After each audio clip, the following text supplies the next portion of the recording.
Boa noite a todos, sejam todos e todas muito bem-vindos na nossa live para falar sobre tecnologia e aprendizagem hoje. Então, é um tema que está aí certamente na pauta, né? Ele já era um tema de pauta há algum tempo, né? A tecnologia e as aprendizagens, mas agora, com essa situação em que a gente teve que enfrentar de isolamento social e que a tecnologia acabou sendo a forma de continuar a escola, né, a universidade, a escola, esse tema entra de vez na nossa pauta aí da educação, né? O tema educação e tecnologia, ele abrange muitos aspectos, diversos aspectos, tá? Tem questões do âmbito administrativo, de infraestrutura, da tecnologia propriamente dito, né? Então, domínio, acesso, né? Acesso livre, acesso aberto, privacidade de dados, enfim, tem uma série de aspectos que abrange aí, que rodeiam o tema, né? Que circulam esse tema de tecnologia e educação. A nossa live de hoje é para falar da tecnologia em relação à aprendizagem, tá? Que é um desses aspectos, né? Diria que o mais importante, né? Mas, enfim, também, sem os outros, ele também não acontece. Então, não dá para falar em mais importante, mas é o nosso final aí, né? Para que a gente está fazendo toda essa adaptação e pensa em tecnologia sempre com o objetivo de favorecer a aprendizagem, de conseguir continuar construindo essa aprendizagem com os nossos alunos, tá? Então, na live de hoje, a gente vai contar aí com duas convidadas, né? A professora Renata Costa e a professora Joyce Leite. Já vou apresentá-las. Antes de eu apresentá-las, eu vou falar que está com a gente também aqui a Adriana Almeida, que é jornalista do nosso Departamento de Comunicação da PUC Campinas, tá? Então, ela também está aqui ajudando, também vai intermediar as perguntas. Ela está acompanhando também pelo YouTube, né, o evento. Então, vocês vão, né, notar de vez em quando aí a participação dela, tá? Só para saberem quem é. Então, vou começar apresentando a professora Joyce. A professora Joyce, ela é graduada na área de tecnologia, ela é mestre em educação pela PUC São Paulo. Atualmente, ela é diretora de educação digital do Colégio Porto Seguro e é também nossa professora na pós-graduação em neuroaprendizagem da PUC Campinas. Bem-vinda, Joyce. Olá, boa noite. Tudo bem, gente? É um prazer estar aqui. Obrigada pelo convite, Camila, de um tema tão bacana como esse. Obrigada, a gente que agradece a presença. E vou apresentar na sequência agora a professora Renata. A professora Renata também é formada na área de tecnologia, eu adoro a formação dela, é matemática aplicada à informática, olha que coisa hard, né? De graduação, é mestre em design, expressão gráfica, consultora na área de EAD, de ensino à distância, coordenadora dos cursos de tecnologia da Faculdade Brás Cubas e nossa professora na pós-graduação de neuroaprendizagem também. Bem-vinda, Renata. Olá, obrigada, Camila. Boa noite, Joyce. Boa noite, Adriana. Boa noite a todos que estão nos ouvindo. E vamos começar, né? Vamos lá, né? Vamos falar que o tema, olha, hoje vai ser... Qualquer tempo que a gente tem aqui vai ser pouco, porque com certeza a gente ia precisar de mais para conversar sobre esse tema, né? Mas aí vou começar aqui fazendo uma primeira consideração que eu acho importante, né? A gente não pode tomar por base, né, para fazer a nossa compreensão sobre a relação tecnologia e aprendizagem o momento que estamos vivendo. O momento que estamos vivendo impulsionou, né, esse movimento dessa transformação digital das escolas, das universidades, tá? Mas não é isso que ele foi um movimento atípico, né? Muitas vezes adaptado, né? Então, o que estamos vivendo não é EAD, não é educação à distância, certo? Ele é adaptado para isso. Também não é homeschooling, né? Porque os pais, esse termo ganhou também notoriedade aí nos últimos tempos. Não é homeschooling, porque no homeschooling não tem essa interferência ou essa participação da escola, né? Então, exato, o modelo que a gente está tendo é um modelo adaptado, né? Então, a gente não pode tirar, então, a tecnologia que a gente tem é isso que é tecnologia, educação e aprendizagem? Não, não é isso. Isso é uma parte, né? É uma parte. Então, eu queria fazer essa colocação. O que a gente está vivendo é o uso de algumas tecnologias para continuar viabilizando o modelo que foi interrompido no momento por conta de um fator externo. Aí, a primeira questão que eu queria abrir aqui para vocês como que a gente pode pensar assim na tecnologia em relação à aprendizagem, por exemplo, pensando nos modelos de aprendizagem, pensando não numa situação atípica, mas numa situação típica mesmo, ou de ensino à distância, propriamente dito, ou de ensino presencial, e qual que é o papel dessa tecnologia para a aprendizagem? Vou abrir primeiro para a Joyce, na sequência a Joyce já passa para a Renata. Tá bom.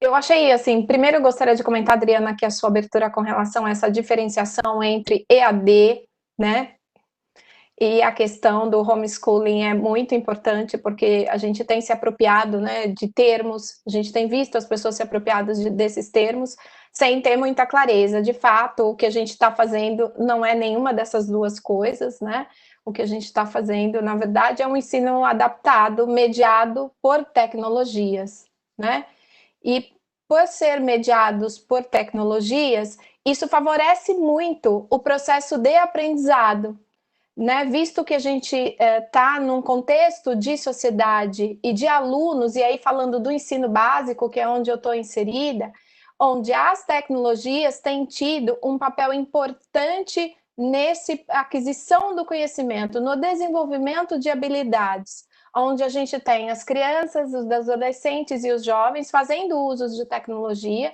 ganhando habilidades, né, com isso, e que a gente possa fazer uma conexão entre as habilidades adquiridas com os usos das tecnologias das mais variadas com as necessidades de aprendizagens exigidas na escola, né? Então, nesse ponto, as habilidades que estão ligadas aos contextos da tecnologia, como pensamento computacional, como ensino de programação, como cultura maker, games, tudo isso faz parte do universo dessas crianças e desses adolescentes que potencializam no seu futuro quando eles chegam lá na graduação, nas escolhas que eles vão fazer. Porque hoje tudo que a gente faz, de alguma forma, tem uma mediação tecnológica, né? Então, no ensino presencial, isso é bastante forte. Lá no Porto a gente tem um currículo de letramento digital que favorece isso, né? Favorece fazer essa conexão entre as tecnologias para aprendizado,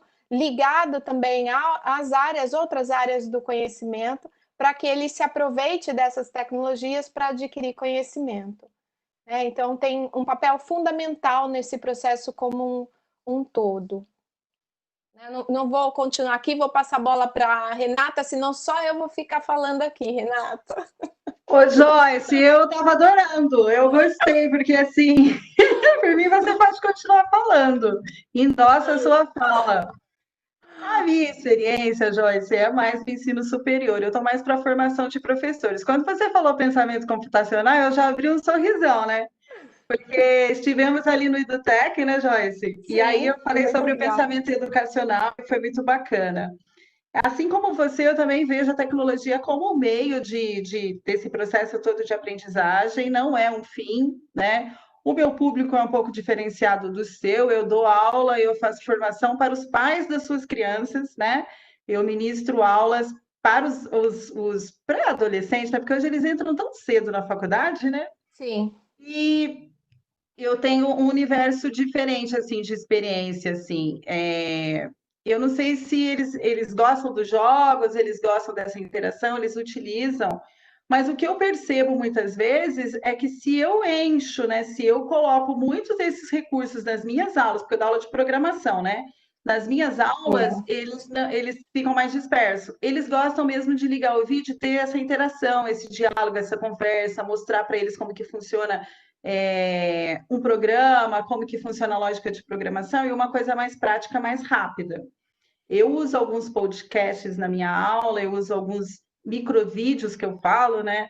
Eu chamo de audiocitação, porque é fundamental que a gente tenha um embasamento teórico para a gente aprender a lógica de programação. Aí eu crio alguns audiocitação. Mas o que eu vejo mesmo que eles gostam é da parte da interação, é de eu aparecer no vídeo, é de eu conversar com eles, porque eu acho que como eles estão muito em casa, eles são adolescentes, eles gostam de sair, balada e festa, e eles estão muito trancados em casa, né, junto ali da família, se cuidando, eles gostam muito dessa parte de conversar, dessa empatia. Oi, como você está? Se cuide, fique bem, não desanime, né? E aí eu posto, além de ser professora, né? Eu sou a coordenadora do curso, e aí eu posto vagas, eu falo, gente, ânimo, porque não paramos a nossa vida, né? A gente tem que continuar nesse novo normal que todo mundo diz, a gente tem que continuar. Então, tem emprego, tem estágio. Então, assim, o meu ritmo é um pouco mais diferente do seu, assim. Então, assim, no começo eu tive que explicar muito essa diferença entre a educação à distância e a educação remota, né? Mostrar, assim, a nosso favor do ensino presencial, temos a própria presencialidade, que essa é uma das vantagens que nós temos comparando a educação remota à educação à distância, que foi essa presença. Então, eu conheço muito dos meus alunos, às vezes, algum deles, né, conversando comigo, eu falo assim, manda foto, né, coloca foto sua, e aí eu sei que aquele aluno senta na primeira carteira, na segunda, ou é da turma do fundão, ou que ele já conversou comigo presencialmente. Então, eu acho que essa é a grande diferença do ensino presencial para a educação à distância, que é essa educação remota que nós estamos fazendo, é a presencialidade.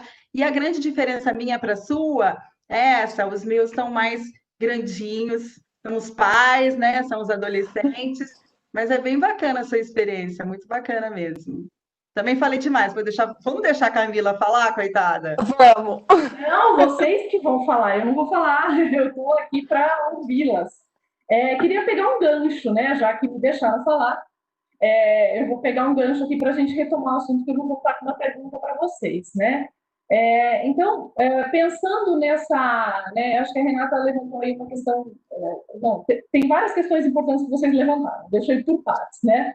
A Joyce tinha falado sobre as habilidades, as competências, né, digitais também, que isso é uma coisa importante. Acho que até quando a gente fala lá na universidade, né, Renata, que os alunos também estão desenvolvendo, eles estão na universidade também para serem preparados para o mercado de trabalho. E quando eles entram nesse trabalho, o trabalho está diferente hoje, né? Ele está também muito mais mediado pelas tecnologias, e isso pode ser que seja ainda mais forte no mundo do trabalho do que ainda na educação por algum tempo, né? Então, quando a gente está com uma aula, né, com uma videoconferência, ou quando a gente usa recursos tecnológicos diferentes para esse aluno, ele também está desenvolvendo essas competências de atuar nesse mundo. Quando ele tiver que participar de uma videoconferência para o trabalho, ele vai saber que ele tem que deixar o microfone no mudo, né, que ele não pode. Então, que existem também competências digitais, ele vai saber usar outras tecnologias, né, que também são importantes e que eles estão tendo aí a possibilidade de vivenciar nessa fase, né? E aí, quando a gente pensa no processo de aprendizagem, que ele é tão variável, né? Cada um aprende de um jeito, a gente tem modelos diferentes de aprendizagem, a gente pode pensar também nessa possibilidade que a Renata levantou aí, né? Eu conheço meu aluno, eu posso personalizar um pouco, né? Já que eu estou nesse momento, eu posso usar recursos diferentes. E aí, passando a bola para vocês de novo, eu queria que vocês falassem um pouco dessas possibilidades de variação de recursos e de ferramentas, né? Finalizando a pergunta, só dando uma dica aí para quem se interessar, a PUC está com uma série de webinars, começou na semana passada, né, com professores da PUC Campinas, contando experiências sobre o uso de algumas tecnologias. A semana passada foi do Padlet, essa semana foi do podcast, né? Então, como que a gente usa isso para poder favorecer a aprendizagem, né? Como que isso se relaciona com essa variabilidade, essa diversidade de recursos que a gente tem pode favorecer os processos de aprendizagem. Vamos fazer o contrário? Vamos para a Renata primeiro e depois para a Joyce? Você ia falar assim, vamos para a Joyce primeiro, depois para a Renata, porque a Renata acabou de falar. Brincadeira. Gente, eu só queria... quem tem filho E como é o nome dos filhos? Porque eu acho tão bonitinho. Porque assim, eu tô vendo o chat, né? Porque eu falei pra Camila, Camila, eu não sei ficar parada, eu vou ficar olhando todos os chats. Aí tem um aqui tão bonitinho, mandando beijo pra mamãe. Agora eu não sei se é pra mamãe que tá assistindo ou se é pra uma de vocês duas, porque eu não tenho filho. E aí eu tô procurando aqui. Pode ser aqui. Eu não estou acompanhando o chat, a Adriana está Mãe, fazendo. te amamos, Também. Vitor Lopes e Davi Lopes. Ai, meu Deus, são os Nós. meus filhos. Que belezinha! Gente, quando a gente fala de tecnologia, as pessoas sempre falam assim, é ferramenta, o que que eu vou usar, o que que eu não vou usar. Eu sempre falo que a gente tem que usar o melhor da tecnologia como um meio para a gente ensinar e para a gente aprender e para a gente conviver com as pessoas. E eu sempre falo da tecnologia humanizada.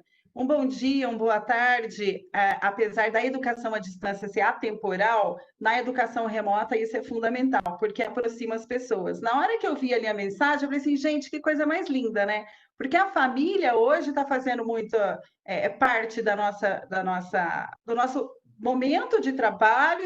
Esses dias eu mandei o meu link dando aula para minha sobrinha, para ela me ver, para ela, né? O que que você gostaria que o seu professor desse aula, como que seria, dar uma olhada, tal. E aí você está dando aula para os alunos, os pais estão participando, os avós participam, aí os tios dão pitaco, aí tem pai que não gosta, né? Enfim, eu acho isso muito bacana, porque aí na hora que eu vivo assim, gente, é filho de uma das duas, ou é filho de alguém que está assistindo. Aí nem tinha me tocado que é a Joyce e que é a Lopes. Mas, enfim, é, além desse discurso sempre da tecnologia humanizada, eu sou da área de TI, já trabalhei como programação. Eu acho que eu fui para a área de educação porque eu gosto desse calor, dessa afetividade, desse amor. Gosto da inteligência artificial, gosto da programação pesada, como diz a Camila. Hoje em dia não programo mais, não faço análise, não mexo com metodologias ágeis, eu estou mais para professora mesmo do que para atuar no mercado formal mesmo, mas gosto. Mas assim, independente da tecnologia que a gente fala aqui, eu gostaria que as pessoas entendessem que antes da tecnologia existe essa parte humanizada, que mesmo a gente utilizando a tecnologia ela tem que ser utilizada com muito amor e com muito respeito ao próximo. Eu estou aqui na minha casa sozinha, né? E vocês estão aí. Eu acho que eu tenho que ter assim, uma transmissão. Você, de qualquer forma, você está transmitindo quem você é por meio da tecnologia. E a tecnologia é um meio, ela não é um fim. Não é eu vou usar o Jamboard porque eu vou melhorar minha aula, meu aluno vai ficar mais interativo, cheio de post-it, ou vou usar o Padlet, que foi o que a Camila falou agora, porque é moda. Não, você vai usar a tecnologia para ajudar você a ter um maior acolhimento, ou ter um maior entendimento com o seu aluno no processo de aprendizagem, e não utilizar a tecnologia como uma muleta, né? Porque antigamente a gente falava, a tecnologia é uma muleta. No ensino superior hoje, só resumindo já para passar a bola para a Joyce, se usa muito a parte de webconferências, de videoconferência. Então, nós estamos utilizando muito o Webex, o Zoom, particularmente eu gosto bastante. Existem softwares proprietários, como o Colab, né? Então, assim, para transmissão a gente utiliza muito. Eu, particularmente, eu amo de paixão dar aula pelo WhatsApp. Eu acho que a melhor tecnologia que inventaram nos últimos tempos se chama WhatsApp. Porque o WhatsApp, ele é muito instantâneo, ele é muito momentâneo. Eu, assim, esses dias eu brinquei, e já estou repetindo essa frase pela segunda vez, e qualquer hora eu vou apanhar. Eu acho que o WhatsApp deveria virar um ambiente virtual de aprendizagem. Porque, assim, primeiro que a gente está falando de telefonia móvel. Então, a grande maioria dos brasileiros tem um telefone móvel que, querendo ou não, tem acesso ao WhatsApp. Então, a informação chega muito mais rápida, muito mais fácil e a resposta é muito mais rápida, né? O processo de comunicação entre emissor e receptor é muito mais rápido. Então, a gente consegue fluir com a informação muito rápida. E pelo WhatsApp, como você, pelas regras de boas condutas, você sempre tem que mandar vídeos curtos, mensagens curtas, tudo curto. E aí eu acho que você, principalmente no ensino superior, você consegue estimular melhor a aprendizagem, né? Eu vou fazer agora como uma experiência para ver se eu realmente tenho razão, um curso de pensamento computacional para formação de professores via WhatsApp, 100% via WhatsApp, e vou contar com a professora Marilene Garcia, que está até nos vendo aqui, como a coordenadora pedagógica desse curso experimental, porque eu acredito que a ferramenta é uma das melhores que foi inventada até o momento. Então, existem outras coisas, outros ambientes virtuais de aprendizagem, para exercício. O Google Forms é muito utilizado, tem gente que fala assim, nossa, mas em pleno século XXI você ainda está falando no Google Forms? Sim, porque como a gente já viu e nós já falamos, muitos dos professores não tinham acesso à tecnologia, e o Google Forms é uma ferramenta que está à mão e é mais fácil dele aprender, dele utilizar e de conseguir se sobressair todo nesse momento pandêmico que nós nos encontramos, que agora a gente já está levando aí de uma forma mais saudável. Agora eu vou deixar a Joyce falar, porque acho que eu falei demais. Eu vou marcar aqui o tempo. Me corte, Camila, por favor. Que nada, Renata, foi ótimo, muito bom. É bom ouvir as experiências no ensino superior, especialmente em EAD, né? É muito legal esse olhar, como que isso acontece. Eu fiquei pensando um pouco, porque do ponto de vista das possibilidades, dos recursos, das aplicações existentes voltadas para a tecnologia e educação, a gente tem muita coisa hoje no mercado, né? É um mercado bastante ativo, com muitas plataformas, muitos aplicativos, a própria questão do crescimento de startups, né? O investimento em startups de tecnologia promoveu ainda mais possibilidades de recursos ligados à tecnologia e educação com foco na aprendizagem. Eu poderia falar de duas formas, seguindo a linha dos professores, né? Como os professores entendem essas tecnologias e podem fazer uso nas suas práticas pedagógicas, nas suas metodologias, e também do ponto de vista do estudante, do aluno, como ele se apropria dessas tecnologias para aprender.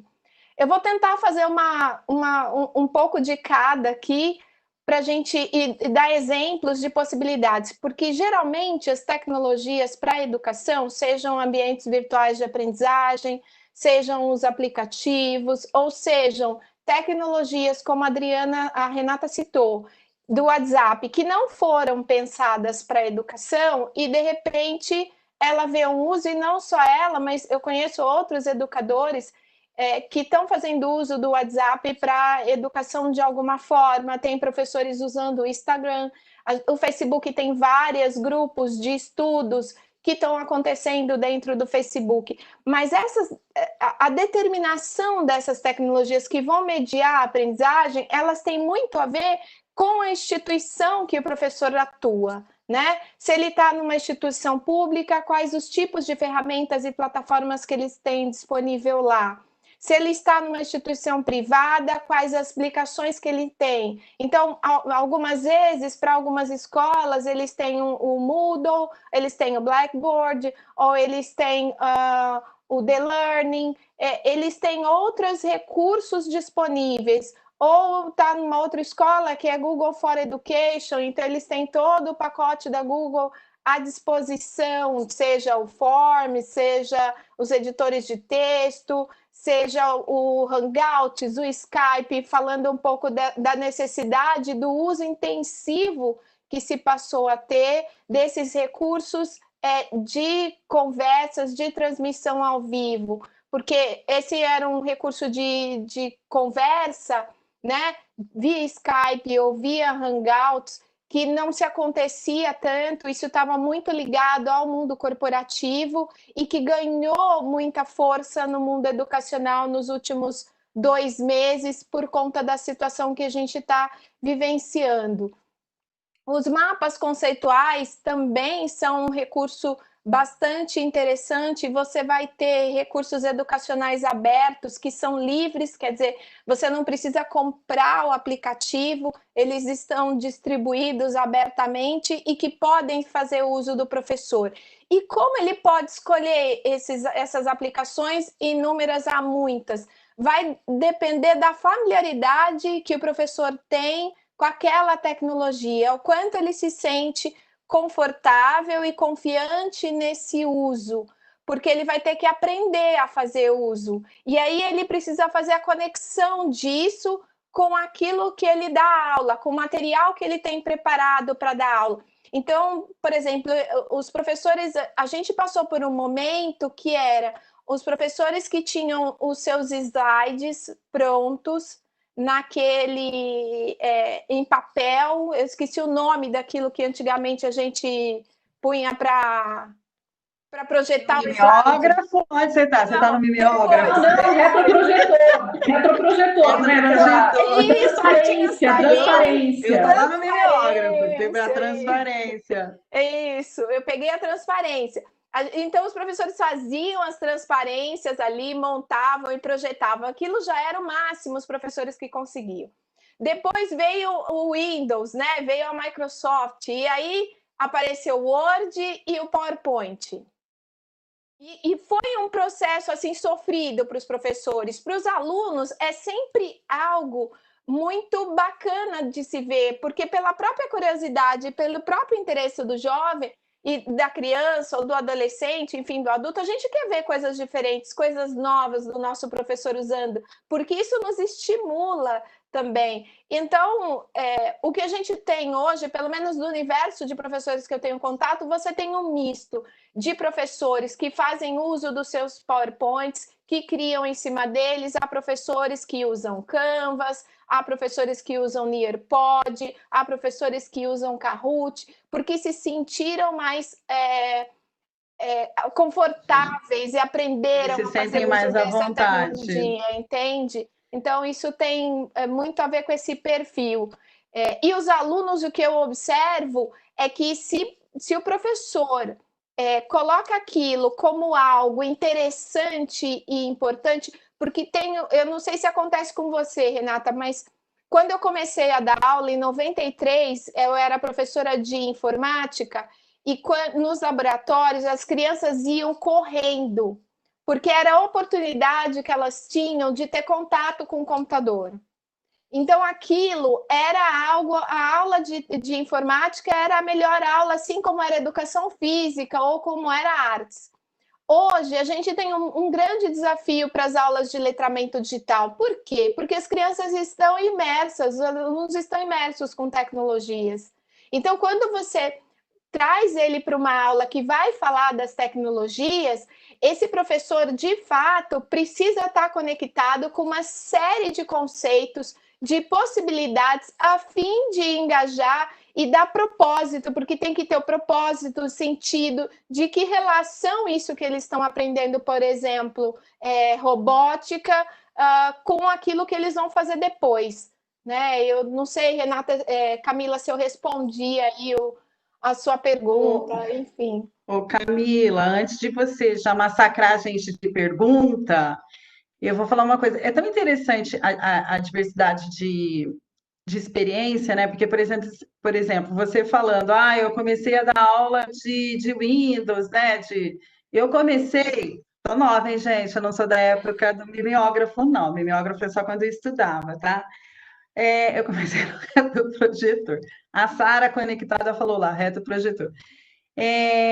Eu também dei aula de Word, Excel, só que eu comecei no WordStar, no DOS.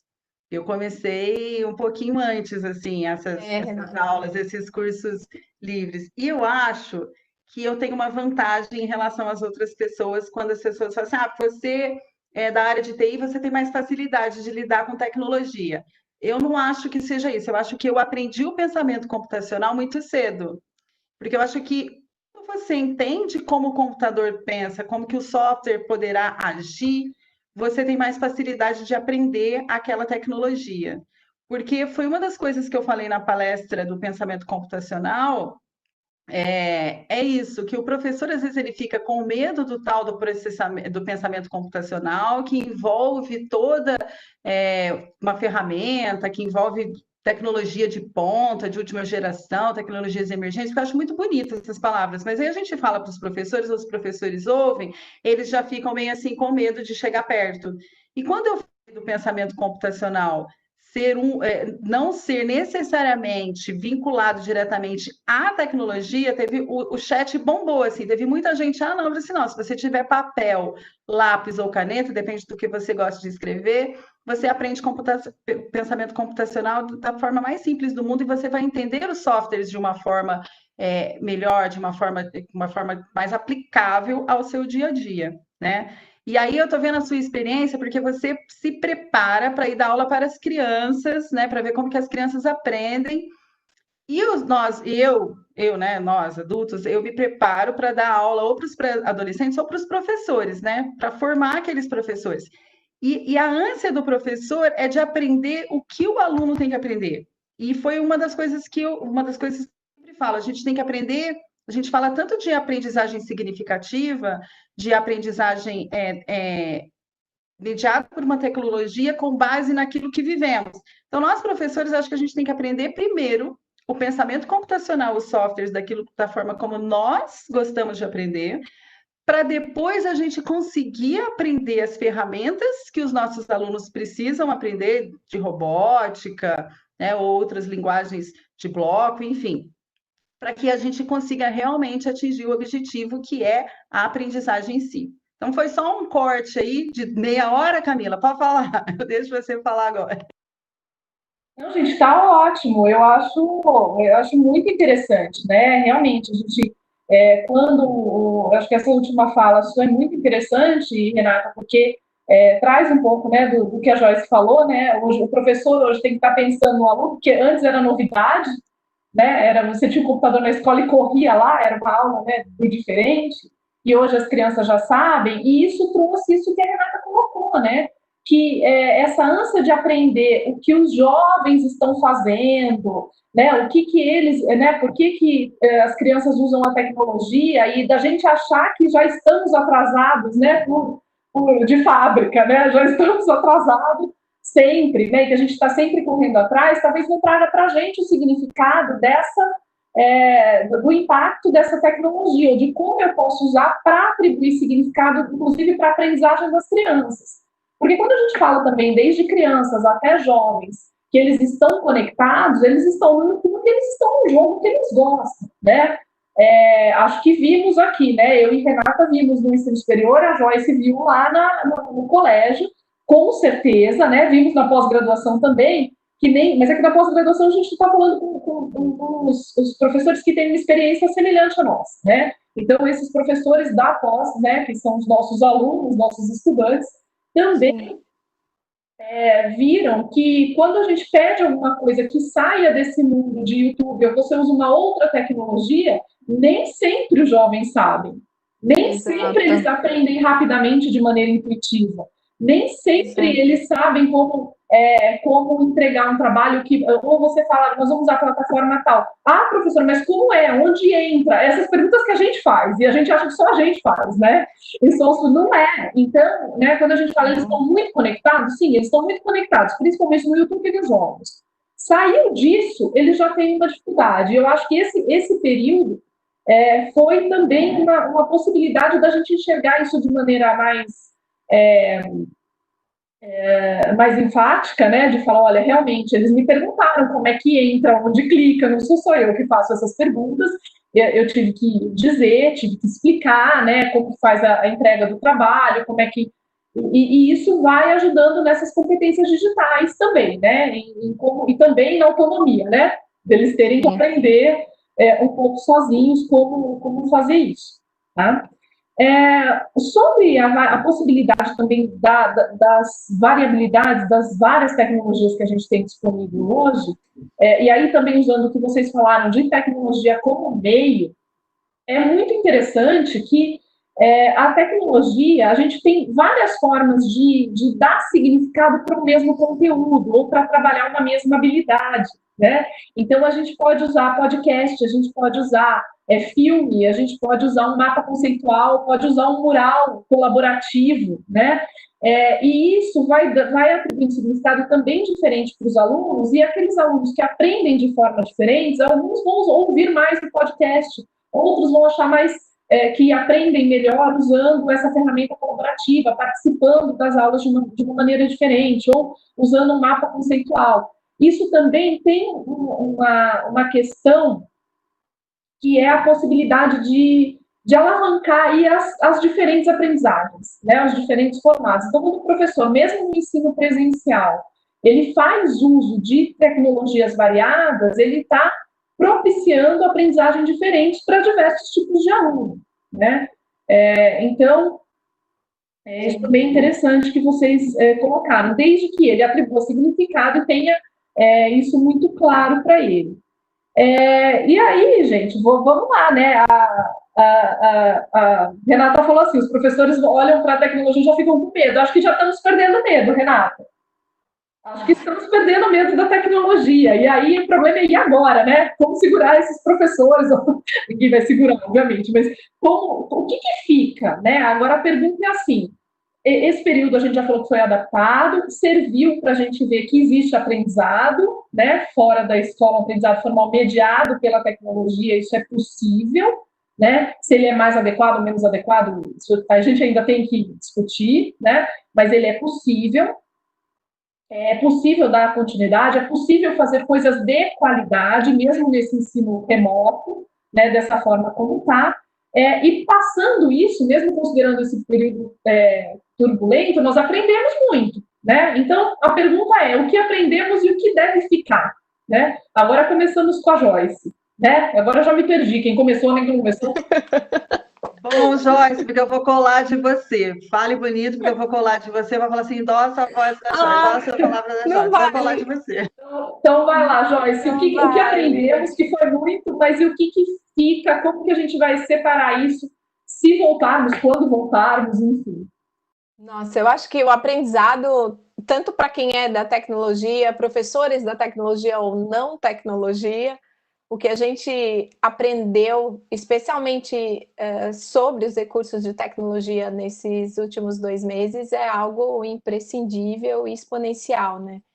A quantidade de ferramentas e possibilidades que tivemos que aprender e nos adaptar rapidamente, né? A começar a abrir a câmera e falar para a câmera, né? Porque nem sempre nas reuniões, nas transmissões, nessas aulas, você está vendo todos os seus alunos, né? Às vezes você está compartilhando a sua tela, mas eles estão te vendo e vendo o que você está compartilhando, estão te ouvindo, participam por chat. Eu acho que esse é o que fica, assim, o primeiro que para mim fica é a gente se descobrir nessa habilidade de que é possível nós aprendermos dessa forma, conversarmos, trocarmos informações e conhecimentos por meio de abrir a sua câmera e começar a falar. Porque inicialmente, quando a gente viu os youtubers, eu achava que era uma coisa de youtuber. E aquele professor que é mais tímido, ele teve que fazer um esforço gigante, gente, para entrar e aparecer para a sua câmera. Né? Eu sou uma pessoa assim, muito tímida, então para mim também é muito difícil, não é uma tarefa simples. Então eu fico imaginando para esse professor que tem que se colocar, aprender a olhar para a câmera, se ele precisa apresentar alguma coisa, compartilhar a sua tela, às vezes ele tem que fazer uma anotação, ou o professor que está com a lousa, então ele vai escrever na lousa. Veja, essas habilidades que eles ganharam é algo que a gente aprendeu. Eu acho, Camila, que você fala assim, olha, a gente já sabe, aconteceram as aulas, não estamos discutindo aqui qual é a questão das aulas em si, mas a gente sabe que é possível.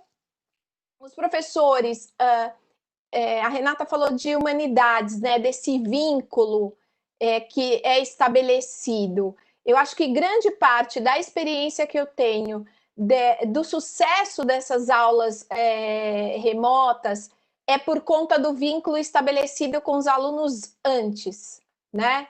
Então, a presencialidade. Exato. O vínculo estabelecido antes foi o que garantiu, de alguma forma, que o sucesso dessas aulas online, porque a gente transmite essas aulas online das 7 da manhã às 15 para as 4, dependendo da série, todos os dias, quer dizer, uma coisa diária, full time. Pouquíssimas, acho que nenhuma escola no Brasil está fazendo isso como a gente tem feito lá. E a gente não está falando de professores que estavam acostumados a fazer isso, a gente teve que se adaptar. Então, acho que o poder da adaptação, né, do quanto eles foram capazes de aprender rapidamente, porque passaram por formação, passaram por treinamento, acho que isso fica também esse protagonismo de professores e alunos nas aulas online, porque tem professores que foram para suas aulas online ainda com dificuldades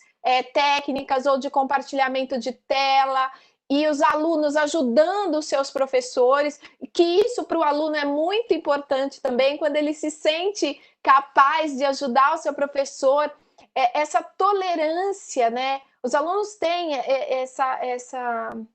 eles têm essa faixa etária que a gente atua lá no Porto, a gente percebe que, assim, são crianças mais tolerantes nesse sentido.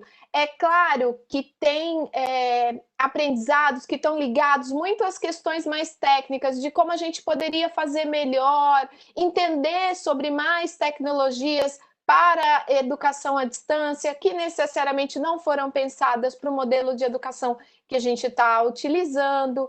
Então, eu acho que o grande aprendizado é o poder que nós temos enquanto educadores de nos adaptarmos rapidamente, de entender uma necessidade, é sempre na crise, né? É engraçado isso, né? Todo o processo de aprendizado, às vezes, ele gera uma crise primeiro, para depois a gente florescer, né? Para a gente dar conta daquilo que precisa ser feito, né? Então, eu acho que isso não fica perdido. Penso também que a gente vai conseguir instituir e fazer valer essas aprendizagens personalizadas, mediadas pela tecnologia, porque eu observo alunos que no presencial tinham um tipo de dificuldade, um tipo de comportamento, e que no online eles estão se saindo melhores, né?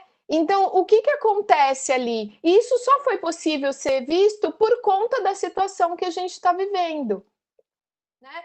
Alunos que os professores começaram a fazer recursos para provas, para as atividades avaliativas, e daí os professores perceberam outras habilidades e conseguiram reconhecer pontos importantes das suas avaliações digitais que eles não conseguiam perceber porque era no presencial. Eu não estou dizendo que um é melhor, o outro é pior. Eu estou dizendo do que das potencialidades, do que pode ficar, né? Do que eu acho que a gente não vai perder, né? Dessa possibilidade, às vezes, de você fazer uma aula magna sobre um tema muito interessante que você pode convidar alguém do outro lado, né? De qualquer lugar, que venha compor. Então, a coisa do hipertexto, que está muito...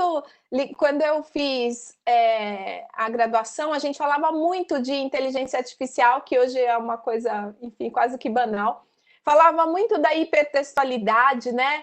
Que as coisas... Eu acho que isso é muito... Está acontecendo sem a gente usar termos tão difíceis, né, Renata? Só para quem é da área, que conhece e sabe o que está acontecendo nessa hipertextualidade.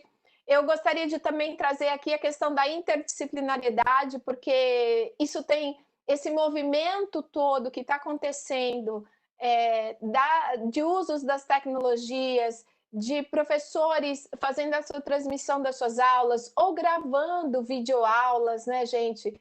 Poxa, se reinventando, porque uma coisa é você gravar no ambiente da escola, que está preparado, que está organizado, outra coisa é você organizar a sua casa, né? Para que você grave a sua videoaula. São tantos desafios que, com toda certeza, a gente volta, né, para esse ensino presencial com uma outra visão das possibilidades das tecnologias, se sentindo capaz disso e querendo fomentar mais iniciativas que tenham a ver com todo esse processo e que contribuam para a formação dos nossos estudantes, né? Da intencionalidade dos usos das tecnologias. Eu acho que é muito bacana, porque a Camila disse, olha, a gente sabe que eles sabem usar YouTube muito bem, não precisa de ajuda, os games eles mandam muito bem, mas se você pedir para montar uma apresentação ou usar um ambiente digital de aprendizagem, como é o que eu faço, onde eu acesso, é verdade isso. E esse entendimento e a relação que ele faz com esses ambientes ou outras tecnologias para o aprendizado, para a aquisição de conhecimento, quem dá é o professor.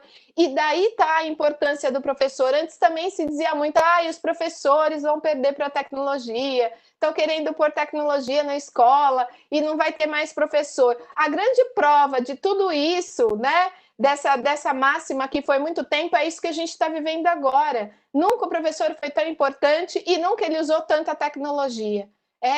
Né, pelo menos dentro do contexto no qual eu atuo, acho que é isso.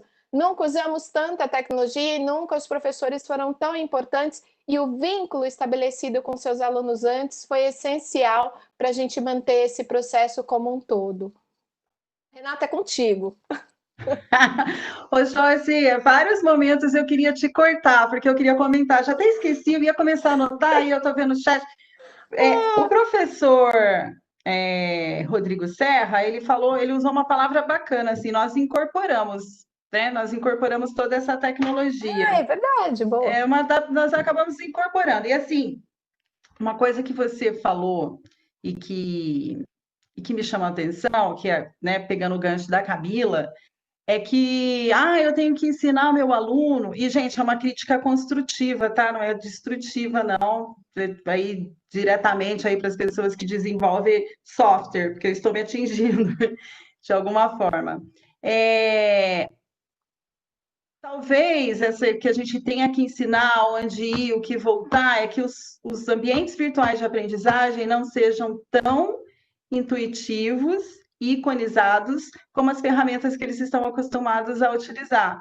Por isso que eu falo, eu gosto muito do WhatsApp na hora de ministrar aula, porque eu estou falando a língua tecnológica de muitos dos meus alunos, porque é o que ele usa, é o que ele gosta, é o que está na mão dele, né? Eu acho que a gente está se prendendo muito a software, a computador, e às vezes eu acho que a educação esquece de uma ferramenta que é fundamental e que é primordial hoje para a aprendizagem, que é o próprio smartphone, que é a telefonia móvel, que são os recursos móveis, os aplicativos móveis. Então, assim, de repente a gente tem que ensinar tanto para esse aluno aonde ele entrar, é porque a gente não está desenvolvendo ambientes virtuais de aprendizagem baseado em conceitos dos 3 cliques, nas regras de ouro, enfim. De migalhas de pão.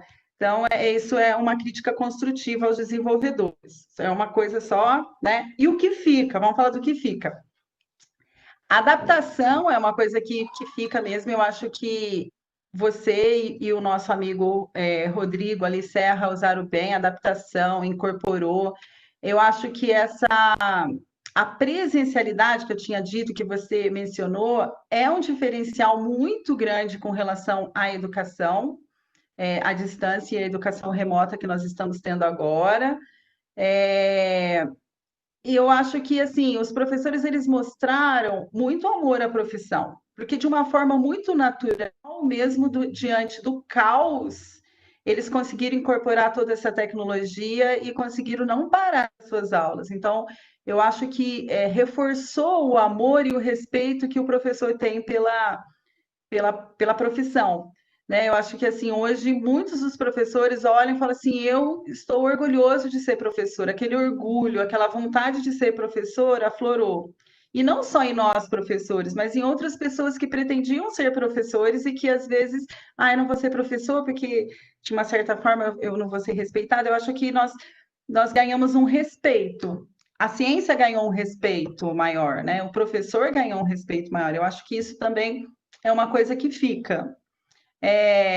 Eu sempre tenho dito que nós estamos no melhor dos mundos, né? Porque a gente está no meio onde a educação está ocorrendo de uma forma remota, de uma forma onde a gente apoia os professores. E eu acho que o sentido de solidariedade também precisa ficar, porque existem outros professores que não estão tendo a mesma oportunidade do que nós de mostrar o amor que eles têm e o que eles poderiam fazer, porque eles não têm aquele apoio de poder ministrar a aula dele por meio da tecnologia, por diversas questões que não nos cabe nesse momento ressaltarmos ou falarmos. Então, eu acho que a solidariedade também deve ficar, e deve ficar com esses professores que vão precisar nos acompanhar, né? Porque tem uma grande massa que está adepta à tecnologia, que estamos utilizando a tecnologia, as grandes instituições de ensino estão utilizando, instituições de ensino superior que não tinha nem 20% da graduação EAD, ou não tinha a graduação 100% EAD, hoje elas utilizam da tecnologia, estão aprendendo, né, de uma forma natural ou não, de uma forma forçada, não sei como que podemos chamar isso. Mas existem muitas escolas e muitos professores do ensino básico, médio, fundamental, né, que vocês devem saber bem melhor do que eu, que não estão tendo aula. Então, eu acho que a solidariedade também precisa ficar, porque nós vamos precisar trabalhar com esses professores, nós vamos precisar ajudar esses professores, porque de uma forma direta nós estamos ajudando a educação do nosso país. Então, eu acho que também é uma outra coisa que vai ficar. E, assim, esse medo da tecnologia, ele foi rompido. Houve uma ruptura aí, sabe? Eu acho que é um divisor de águas. Esse medo da tecnologia foi rompido. E aí, não só para o professor, mas para toda a comunidade acadêmica, né? Porque hoje você vai poder fazer reunião de colegiado que você levava 3, 4 horas até pegar o carro. Nós que moramos em São Paulo, Joyce, você sabe como que é o trânsito, né? Sim. E aí a gente tem reunião, eu tenho que chegar mais cedo. Então, assim, a comunidade acadêmica também descobriu que se pode fazer reuniões mais produtivas utilizando a tecnologia. Assim como os pais, apesar de estarem reclamando, já descobriram como que eles podem participar mais da comunidade acadêmica utilizando a tecnologia. Por meio de webconferência, por meio de grupo de WhatsApp, então ele pode ser mais participativo. Então, eu acho que essa relação de família, escola, também é uma coisa que vai ficar. Então, é muito mais prático os pais fazerem parte das reuniões se a reunião for por webconferência. Não precisa da presença do pai em todas as reuniões, né? Claro, tem algumas festividades que nós preferimos estar presentes, estarmos todos juntos. Mas eu acho que é um ganho muito grande também desse lado, do home office, das reuniões, de colegiado, de professores, de definir as coisas. Por meio da tecnologia, porque, por exemplo, assim, hoje a gente tem aula lá, 4 aulas. Você não ministra 4 horas de aula, porque a sua aula você demora muito mais para preparar por meio da tecnologia, pela educação remota, do que pela presença, né? Pela presencialidade, você chega. Então, você demora muito mais. E, assim, você atinge muito mais o seu objetivo, né? Seus objetivos pedagógicos, as suas metodologias, elas são muito mais visíveis, elas são muito mais aplicáveis, porque você demora muito mais tempo para preparar, você analisa muito mais, você diagnostica todas as interferências, né, que poderão ocorrer, pelo menos eu faço no meu plano de aula, e aí eu não dou 4 horas de aula, né? Eu faço vídeos curtos, eu faço podcasts, aí eu dou tempo dos alunos fazer exercício, ou do aluno fazer uma prova online, aí eu tiro dúvidas. As 4 horas foram, e não foram só a aula falada, não foi só aquela aula dialogada, né, que a gente tem costume de entrar dentro da sala e falar expositivo, dialogada. Você utilizou diversos outros recursos para incrementar a tua aula, para chamar atenção, para possibilitar o aluno de aprender da forma que ele está acostumado, ou de uma forma visual, ou da forma auditiva, que foi aquilo que a Camila falou, né, que entramos até em inteligências múltiplas, porque com a tecnologia a gente consegue esse aparato de coisa. Então, é uma outra coisa que vai ficar. São a forma como eu devo aplicar a minha aula, quais as metodologias que eu vou utilizar. Se elas são ativas ou se elas não forem ativas, ou se elas forem dialogadas, expositiva, enfim. Mas eu acho que hoje o professor ele está tendo mais cuidado com isso também. Eu acho que isso vai ficar. E o professor ele não vai querer entrar mais dentro de uma sala e dar aula só de slows e saliva, né? Ele vai querer utilizar a tecnologia. Então a instituição ela vai ter que ter esse recurso, porque se ele tem na casa dele, se o aluno tem na casa dele, a instituição também vai ter que investir nisso. A instituição também vai ter que ter. Então, eu acho que são diversas coisas que vieram para ficar. E quando as pessoas falam assim, esse novo normal, gente, eu acho que a gente já está vivendo o novo normal. O caos foi na hora que a gente, 16 de março, a gente teve que parar, entrar dentro de casa encapsular. Esses dias eu li um relatório de tendências emergenciais de pandemia, né? O que vai acontecer nos próximos 12 meses, e uma coisa que eles falaram, Joyce, que aí tem a ver com as nossas programações, é o encapsulamento. É sobre encapsular, sobre estar em casa, né? Sobre o home office, é bem bacana. Depois eu vou passar para vocês essa. É da Inova Consultoria, muito bacana. Fala de inteligência artificial, de singularidade, que é uma coisa que eu gosto muito da inteligência artificial, enfim. E aí eu acho que tudo isso veio para ficar mesmo, essa mudança metodológica, essa metodologia, se preocupar com as inteligências múltiplas, esse incorporar a tecnologia, solidariedade, empatia. Eu acho que a minha amiga Fernanda Furuna até falou assim, eu não vi a Renata ainda ali, estou aqui, Fê. E aí a Fernanda sempre fala de empatia, porque assim, só para finalizar, tá, Camila? Hoje nós concordamos que a presencialidade faz muita diferença na educação remota. Mas na educação 100% à distância, a gente nem sempre tem essa presencialidade, porque o professor nem sempre é o tutor que está lá na ponta, né? O professor ele está bem mais distante do aluno. Então, eu acho que a educação à distância tem muito a aprender com essa parte de afetividade, com essa parte de empatia, com essa educação remota que está acontecendo hoje, que é uma coisa também que eu acho que vai ficar para a educação à distância, e não só para nós professores ou para nós pais, alunos, enfim. Eu acho que é isso. Respondi, Camila, falei demais, vai me xingar. Muito, não, você já fez muita coisa fica, né? Coisa boa, né? Não... Algumas coisas que não são boas também devem ficar, mas não faz parte, né? Faz parte. Mas temos muitas oportunidades aí, né? De aprendizado e coisas boas aí para a gente pensar para o futuro. Eu tinha, claro, mais coisa, mas eu vou passar para as perguntas, gente. Eu queria que as perguntas do chat. A Adriana tem uma pergunta, nossa jornalista de plantão aí. Pode falar, Adriana. Boa noite para vocês, ainda não me apresentei, agora estou chegando por aqui, estava acompanhando a discussão pelo YouTube e os comentários por lá, inclusive convido quem estiver acompanhando pelo YouTube, se tiver ainda alguma pergunta, ainda dá tempo, pode mandar lá pelo chat, que a gente vai tentar responder aqui com a Renata, a Joyce e a própria Camila.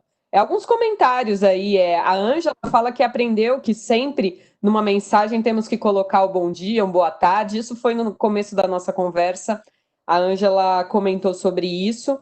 A Márcia falou sobre uma tecnologia que ela tem usado bastante, que é o GoConquer, para mapas conceituais. Não sei se vocês conhecem, se quiserem comentar algo. Estão falando aqui sobre um curso também de pensamento computacional, o melhor do WhatsApp a partir de um foco pedagógico, já que a Renata falou aí sobre esse aprendizado no WhatsApp. O Matheus falou que alguns jovens fazem uso intenso da tecnologia, porém superficial, né? Então é aquilo que também as professoras estavam falando. A Raquel complementa falando que fazer o uso da tecnologia não garante saber usufruir de modo aprofundado todas as possibilidades que o recurso oferece. A Márcia comentou algo interessante, que ela está escolhendo pela terceira vez ser professora, porque ela tinha escolhido a primeira vez antes da graduação, depois da graduação, e agora, com tanto aprendizado assim, é mais uma vez aí que ela escolhe e opta por ser professora. E eu queria saber da Joyce e da Renata. A Joyce falou muito do contato humano primeiro, e isso tem facilitado agora a implementação da tecnologia na aprendizagem. Eu imagino que a tendência é que a tecnologia vá cada vez mais tomar espaço. E a gente vai encontrar um hibridismo, em primeiro lugar, né? De repente até um certo equilíbrio. Mas daqui a um tempo, a tecnologia pode até tomar mais conta. De que maneira fortalecer os laços humanos presenciais em meio a um crescimento que só tende a aumentar da tecnologia no meio da educação? Sou eu primeiro, Adriana, é isso? Fique à vontade, Joyce. Como você que levantou a bola, pode ser. Puxa, Adriana, eu preciso dizer para você que eu não eu não penso que a tecnologia vai tomar cada vez mais conta dos meios de aprendizagem nem da educação, não. Eu penso que ela está mais presente e tende a ficar mais presente.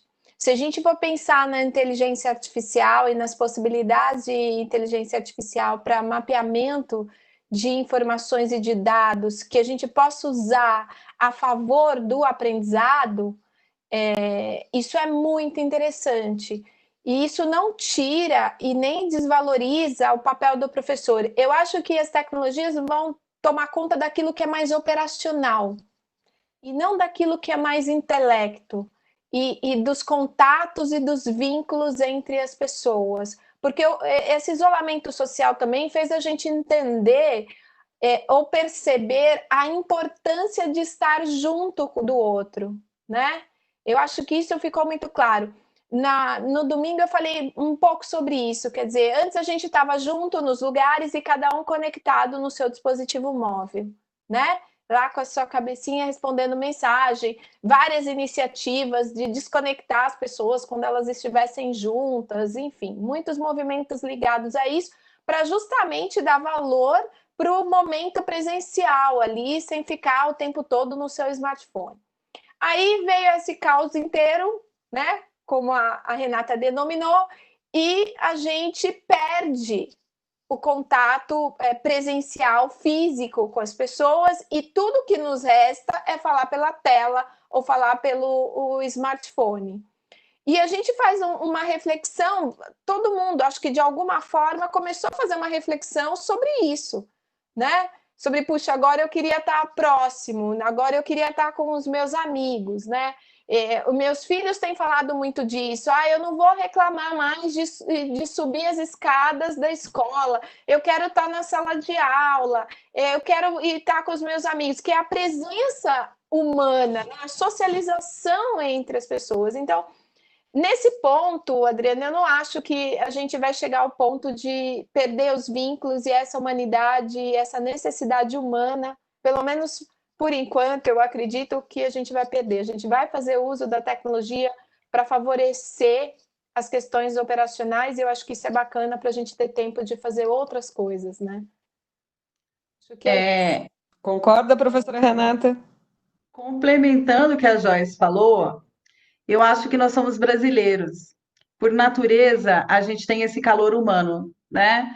Ontem eu estava escutando um programa de TV e o Brasil é campeão em lives. Mas não é só as lives educacionais, é live em tudo. O brasileiro, quando a pandemia começou, o Covid começou, eu falei assim, gente, eles vão tirar de letra com relação ao Covid.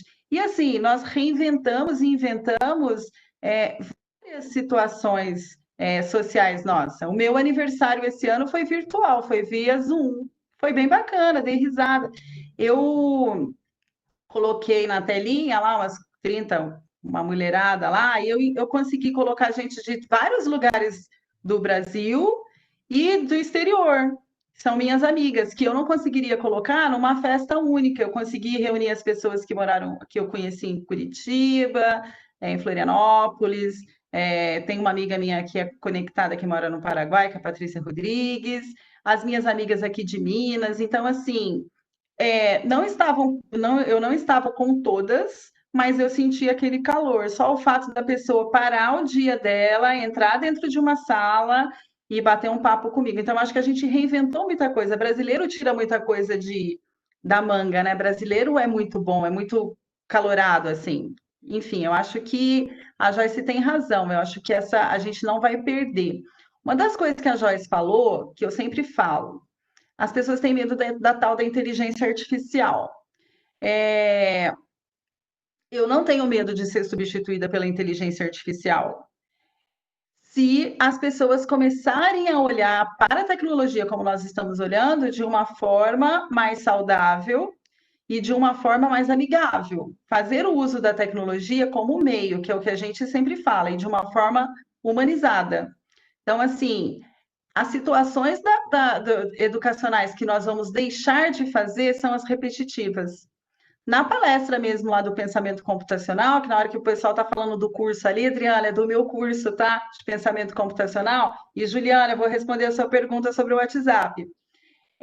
Eu disse, saiu uma matéria aí de que uma instituição de ensino demitiu não sei quantos professores e que aí os professores foram substituídos pela inteligência artificial. É verdade?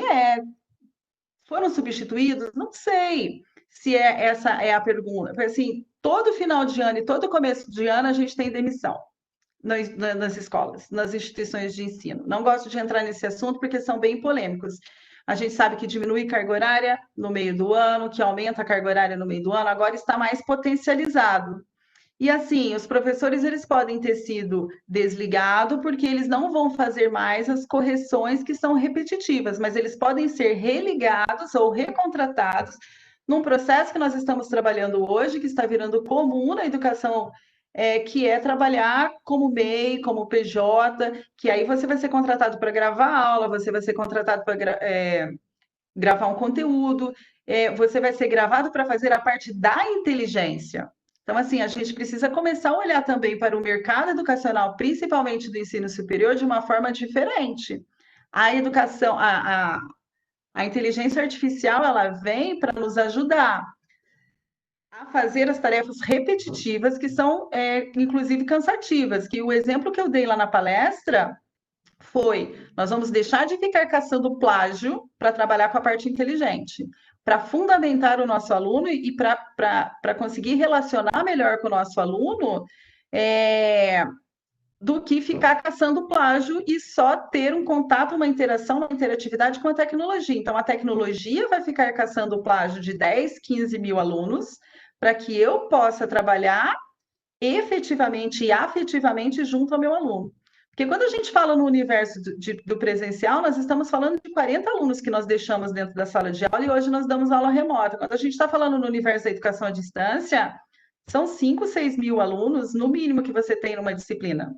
E que você não tem nem contato muitas vezes, porque aí até o tutor, enfim, é outros assuntos. Então, assim, a inteligência artificial, ela não vai substituir ninguém. A inteligência artificial, a pessoa vai deixar de ser substituída pela inteligência artificial se ela não acompanhar a evolução.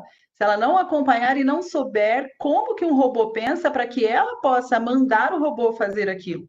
Então, não sei se eu te respondi, Adriana, com relação à humanização. Então, aí eu volto, é sempre a humanização. Eu dou exemplo de um filme que eu vi, que eu assisti, vou assistir de novo, que é o Tal.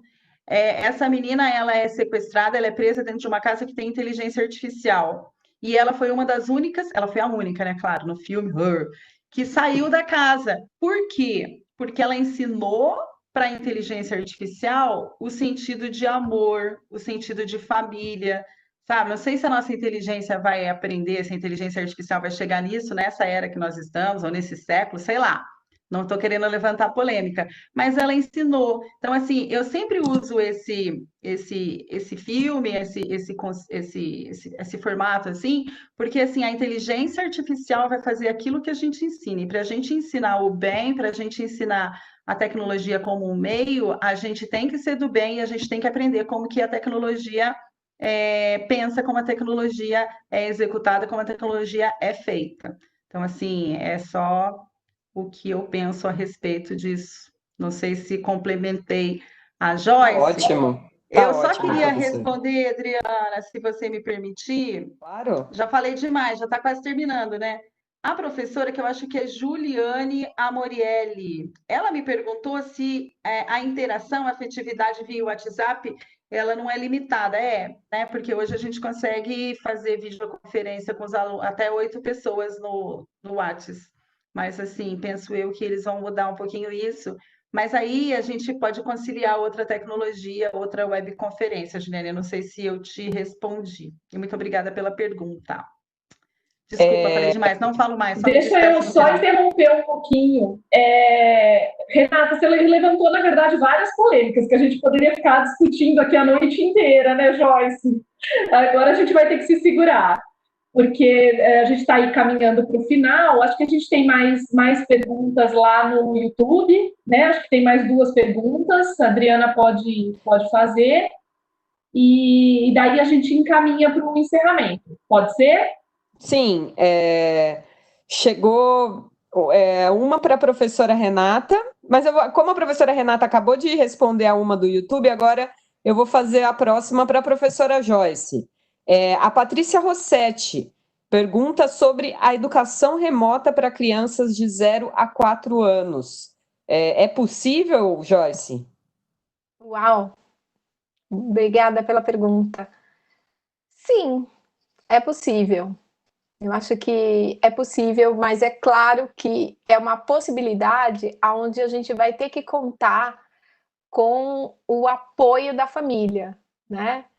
Quer dizer, o professor vai estar remotamente, né, propondo as suas atividades ali com as crianças, que pode ser uma atividade online, né, ao vivo, né, em real time, que a gente chama de síncrona, e pode ser uma atividade assíncrona também, onde ele disponibiliza as suas videoaulas, os seus conteúdos, mas para que a criança tenha acesso a isso, ela vai precisar da contribuição, da ajuda da família, para receber essa informação, receber o material que o professor preparou. E aí é que fica sempre o grande nó, a grande discussão, porque geralmente as crianças estão em casa com os pais, agora falando desse contexto, os pais também estão em home office, quer dizer, estão trabalhando, até dar uma ponte, porque o conceito de home office que a gente, pelo menos eu posso falar um pouquinho que eu vivenciei durante 8 anos, era um trabalho de home office que só eu estava em casa. Os meus filhos estavam na escola, meu marido estava na empresa e eu estava em casa trabalhando. Isso era o home office, né? Esse conceito de home office que a gente está vivendo hoje, que é todo mundo dentro de casa para home office e para estudar, é uma outra história. E isso bagunçou, né? Toda a nossa vida inicialmente, até que cada família foi encontrando um caminho. Os pais das crianças pequenas têm um desafio muito grande. É possível? Desde que a família tenha uma tecnologia disponível, desde que esse professor dessa escola tenha condição de produzir uma videoaula, de fazer uso de algum recurso de chat ao vivo, de conversar e ver esse aluno. Vai requerer também muita criatividade do professor com relação a materiais concretos, porque é uma faixa etária aonde a gente utiliza muitos materiais concretos, né? Eles não são atividades digitais, são atividades concretas mesmo, né? Tem lá os blocos, tem o próprio caderno, os lápis, a massinha, os kits de robótica para as crianças que têm acesso, ou pode ser as coisas de casa também, aquilo que as crianças têm em casa, que a família tem para ofertar, material com sucata, tudo isso são recursos e possibilidades. Então, se eu acho que é possível, eu acho que é possível, mas precisa haver uma comunhão entre escola, professor e família para que a gente consiga fazer essa educação remota aí. Eu vou precisar falar, porque eu tenho filho nessa faixa etária. E eu vou dizer que não existe educação remota nessa faixa etária para a criança. O que existe é um treinamento remoto para os pais, para a família, para que faça a educação presencial para a criança, tá? Porque mesmo quando tem uma atividade que é a professora falando na tela, eu tenho que estar junto, porque senão ele está apertando os botões, ele está clicando na tela, né, mexendo em outras coisas. Então, porque essa atenção também, quando a professora está na tela, precisa da presencialidade. Então, eu acho que para a educação infantil a gente devia usar treinamento remoto da família e não educação remota, tá? Porque a família é treinada, porque é a família que faz presencial com a criança. Assim, eu acho que não dá nem para usar o termo atividade remota para criança de 0 a 4. Então, isso realmente precisa ser pensado. Mas é isso aí, Joyce. Mas dá, viu? Dá para fazer. Estou falando, estou fazendo. Eu não faço tudo, né? Porque daí também a quantidade, o home office, né? E a tarefa de casa, porque é o home office com todo mundo junto ao mesmo tempo e tendo que dar conta de comida, de tudo para todo mundo. Então, é uma situação realmente muito nova para todo mundo. A Yane Melotti, que está nos assistindo, só para complementar, fala que é uma estimulação psicomotora para essa faixa etária, só para concluir o assunto. Isso, a Iane, daqui a pouco a gente já cria um conceito novo aí para educação infantil remota, né? Porque realmente não é treinamento para os pais, é isso que é de verdade, né? Mas, enfim, é o que é possível, né? A gente não tem. Eu acho que uma coisa importante da gente manter em mente para essa época, e saindo um pouco do nosso assunto central, né? Mas para ir caminhando para o final da live, é que a gente tinha duas opções. Ou a gente tentava alguma coisa à distância, ou a gente parava. Né? A gente não tinha. E qualquer coisa que a gente fizesse nesse momento seria diferente e nova. Né? E aí a gente viu muita gente na faculdade também, era aluno que queria férias, aluno que não queria férias de jeito nenhum, aluno que queria aula online o tempo inteiro, ao vivo, aluno que só queria aula gravada, isso sei que aconteceu também na escola, né Joyce? Então, e a Renata também passou por isso, né, em outras universidades também. Então, e assim, a questão não era essa. Acho que muita gente, não, eu prefiro que seja ao vivo, ou eu prefiro que seja gravado. Na verdade, qualquer coisa que fosse feita seria diferente e necessariamente passaria por esse período de adaptação, né? Então, a gente às vezes fica, né, essa briga que aconteceu no começo, se é melhor atividade, né? Se manda atividade, se faz aula ao vivo, se grava, como que conduz isso, não é esse o cerne, né, da questão. O cerne da questão é que ou se faz alguma coisa e qualquer coisa seria nova, seria diferente e passaria pela adaptação, ou não se faria nada. Né? Não existia a terceira via. E esse não fazer nada, dependendo do tempo que a gente fique afastado, pode ter grandes consequências para a vida das pessoas, né, de organização, né, estudantes que estão prestes a se formar, enfim. Para o aprendizado das crianças, e aí para tranquilizar a mãe aí também da criança de 0 a 4 anos, ou até não tem prejuízo de aprendizado, né? Meu filho está sendo alfabetizado agora, que tragédia. Não, ele está sendo alfabetizado a partir de agora, né? Isso vai ser retomado quando a escola voltar. Tá bom, se tivesse no período normal, ele já estaria alfabetizado agora. Talvez ele leve até o final do ano. Não é uma tragédia na vida da criança, nem na vida das famílias, nem na vida das escolas. É mais uma organização operacional que fica comprometida, né? De aluno que está se formando, de Enem, de vestibular. A gente tem aí algumas questões mais operacionais. Em termos de aprendizado, de cognição, não há prejuízo. Primeiro, porque está havendo algum aprendizado para parte das pessoas. E quando for retomado, isso com certeza, deve ser pensado, né? Então, não é uma grande tragédia, né? Então, acho que a gente tem que olhar também com outros olhos de o que a gente tira de ganhos e oportunidades que a gente teve nesse momento de aprendizado, e o que a gente pode vir a recuperar depois, né? Nem sem ficar imaginando que, olha, numa tragédia que meu filho já poderia estar alfabetizado agora em junho, mas ele vai demorar até dezembro, né? Ou ele vai levar até o ano que vem. Né? A gente tem 12 anos aí de escolaridade obrigatória, mais um tanto, vai dar tempo, né? Vai dar tempo de aprender tudo. Certo, gente? Adriana, mais alguma pergunta aí do YouTube? Aqui não temos perguntas. Pelo menos dos participantes. A Renata já tocou bastante nesse assunto. Eu não sei se ela tem mais alguma ponderação, porque havia a pergunta de detalhar a questão do WhatsApp para as aulas. Ela já falou um pouco, mas eu não sei se há mais alguma ponderação só para a gente encerrar. Adriana, eu acho que isso dá uma outra live, eu acho que não é o momento. Eu só queria fazer uma consideração ali. Eu não tenho filho, tá, gente? Então, para mim é muito mais fácil eu opinar dessa forma. Mas eu não levaria os meus filhos para esse grande retorno que todo mundo está esperando. Eu ia preferir os meus filhos agora na educação remota, não só pelo fato de trabalhar em home office e estar com eles, mas pelo fato da segurança e da saúde também. Eu sei que tem muito pai ou mãe aí, o professor que vai me matar, né? Mas eu esperaria... você não tem filhos, foi bom você ter filhos. Eu esperaria pelo menos aí até o ano que vem, sei lá. Enfim. A gente não sabe como é que vai ser essa retomada. A Aline Silva, que é uma querida, sempre está nas nossas lives, Nossa, depois eu vou falar um pouquinho das conectadas. Ela falou que ela tem uma sobrinha de 4 anos que a sobrinha dela adora aula remota. Então, assim, eu acho que vai de criança para criança, né? A Ângela está falando lá, a Ângela Saleme, nunca sei falar o nome da Ângela. O retorno será diferente. Ah lá, a Aline também está falando, eu também não tenho filhos, então, assim, para a gente é mais fácil opinar, né? Mas eu não, por questões de segurança mesmo, de saúde, assim, eu não levaria os meus filhos para a escola. Enfim, não quero levantar mais nenhuma bandeira, tá, ô Camila, juro.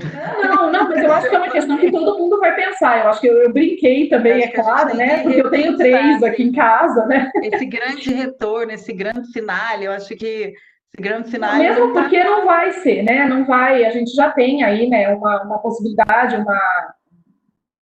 um modelo sendo desenhado pelo governo do estado de São Paulo que vai Vamos estar ver aí o que vai pensando em acontecer. 20%, né? Começar com 20% dos alunos, né? Seja um dia na semana ou alternado, enfim. Então a gente vai ter um modelo bem diferente no retorno, mas vamos deixar uma coisa de cada vez, né? Quando a gente tiver o retorno, a gente faz uma live para falar do A gente retorno. vê. Vai falar do Vamos por retorno. partes, porque, assim, muitos assuntos. Adriana, mais alguma coisa? Senão eu vou caminhar aqui para o encerramento. Não, de minha parte, tranquilo, pode encaminhar, Camila. Tá. Seguinte, então, assim, a gente levantou muita coisa, foi uma primeira live, queria falar um pouco, né, só retomando que a Joyce e a Renata são professoras da pós-graduação em neuroaprendizagem, da PUC Campinas. A pós-graduação em neuroaprendizagem, ela tem 3 eixos, né, a neurociência, que dá toda a fundamentação, metodologias e tecnologias. Joyce e Renata estão no eixo das tecnologias, né, como vocês perceberam. Temos outros grandes professores aí nos 2 outros eixos, de neurociência e de metodologias, e a gente deve estar encaminhando mais algumas lives para outros assuntos também, ainda aí nesse.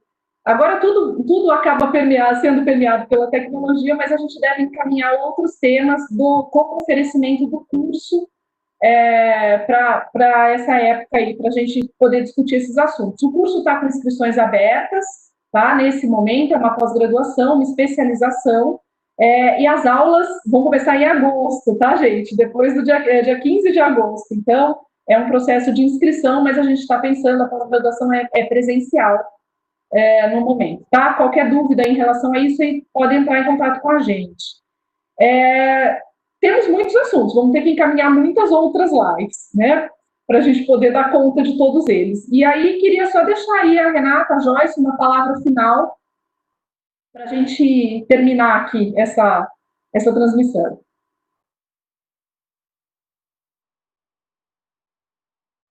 Pode ir, Joyce, vai você. Vai você, Joyce, foi a última palavra, vai você agora. Tá bom, vamos lá. Eu queria agradecer a oportunidade de poder discutir sobre tecnologias e aprendizagem. Agradecer você que está aí, que assistiu, que acompanhou até agora, que bacana, né? Visto que temos muitas lives, como a Renata comentou, tem muitas lives acontecendo de tudo, é fato, né?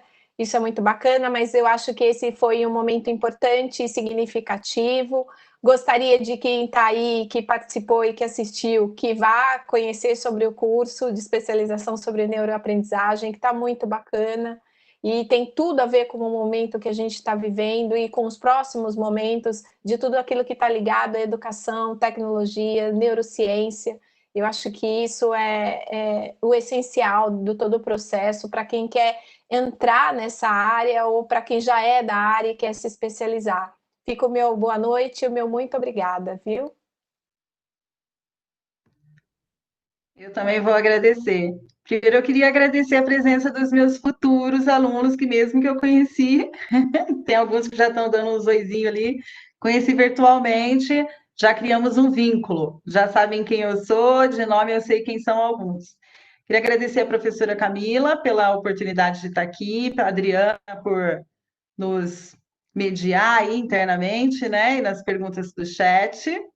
A Joyce, uma queridona, muito obrigada por ter te conhecido, por estarmos juntas, né?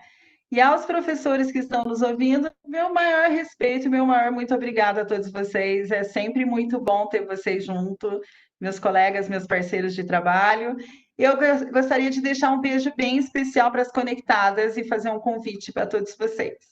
Nós somos um grupo de 11 mulheres que estamos espalhadas pelo Brasil, falamos de educação e tecnologia, educação à distância. Trabalhamos na área de educação à distância, a grande maioria, instituição de ensino superior. E nós temos um canal no YouTube que é Conectadas com a letra 11, né? Conectadas, o N é o 11. E aí nós falamos de diversos assuntos. Eu gostaria que vocês curtissem e fossem conversar um pouquinho conosco. Nossa agenda está repleta. Os nossos cafés acontecem todas as sextas-feiras, às 18h30, no nosso canal do YouTube. E aí estão todas presentes aí. Temos várias conhecidas que nos seguem, que compartilham conosco, que já foram entrevistadas por nós, enfim. E aí, meu muito obrigada às conectadas que estavam presentes, Sara, Patrícia, Betânia, Mônica, Jaqueline, Fernanda Furuno, Inês, estavam todas presentes aí, Viviane, a Carol, enfim. E aí eu fico o meu convite para os meus alunos, para os meus colegas professores e para vocês duas também, para vocês três, desculpa, Adriana, nos assistirem. Amanhã nós vamos receber a professora Letícia, que é uma baiana, que tem um projeto muito bacana de educação à distância aplicada ao ensino médio. Ela ganhou até um prêmio na ABED, do CIAED, né, de 2012, se não me falha a memória, e amanhã às 18h30 ela será muito bem recebida em nosso canal e eu conto com todos vocês. Beijão, Camila, e muito obrigada pela oportunidade. Obrigada, gente. Eu que agradeço a participação de vocês duas, nossos alunos que estiveram aí, né, todos eles que estiveram presentes aí, vendo a gente, nossos alunos lá da especialização. Daqui 2 semanas estão com você, né, Joyce? Então, a gente já está aí caminhando para o encerramento do semestre na pós, então agradecer a todo mundo que esteve presente, que realmente veio participar, e eu acho que a gente deve continuar mesmo esse projeto das lives do curso, até no sentido do que a Renata falou, de tentar colaborar, de levar a discussão para frente, tá bom? Agradeço aí a Adriana e toda a organização da PUC Campinas por viabilizar o evento. Tchau, gente. Boa noite a todos. Tchau, boa noite. Boa noite tchau, a Adriana. todos. Tchau, Joyce. Tchau, tchau. Tchau, Joyce, Beijão. Renata, Camila. Boa noite. Tchau. Tchau, boa noite, gente. Tchau, tchau. Tchau, tchau.